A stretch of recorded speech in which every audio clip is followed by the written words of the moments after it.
আমাদের এলাকায় এখন প্রচণ্ড পরিমাণ আকাশটা মেঘলা হয়ে গেছে।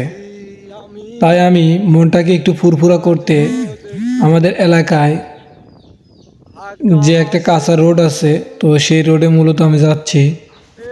সেইখানটায় গিয়ে একটু ফিল নেব প্রকৃতির হাওয়া।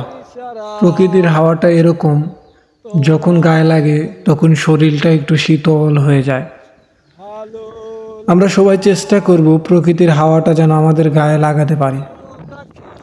দেখুন, আকাশে অনেক পরিমাণ মেঘাচ্ছন্ন এবং আকাশটা পুরো অন্ধকার হয়ে গেছে।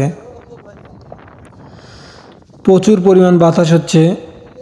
তো আমি তার ভিতরে একটু রাস্তার দিকে মূলত ভিউ নেওয়ার জন্য বের হয়েছি। দেখুন কত সুন্দর প্রকৃতির রূপ। তো আমি মূলত আপনাদেরকে একটু খাস করে দেখিয়ে দিলাম আমিও যাচ্ছি প্রকৃতির একটু হাওয়া নিতে। যাদের যাদের রাস্তার সাথে বাড়ি ভাই, আমি বলবো তাদের অনেকটাই সুখ, কারণ তারা প্রকৃতির বাতাস সব সময় পায়।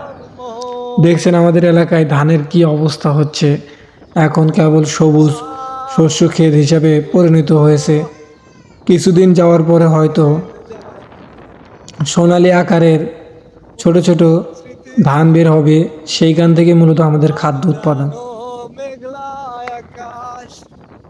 দেখছেন আকাশটা কি পরিমাণ একটা স্পর্ধা দ্বারা ঢেকে গেছে, যেটা মনে হচ্ছে আমাদের সামনে নেমে এসেছে, কিন্তু তা নয়। আকাশটা মেঘলা থাকার কারণে এরকম দেখাচ্ছে। কতটা সুন্দর লাগছে আমাদের এই পরিবেশ।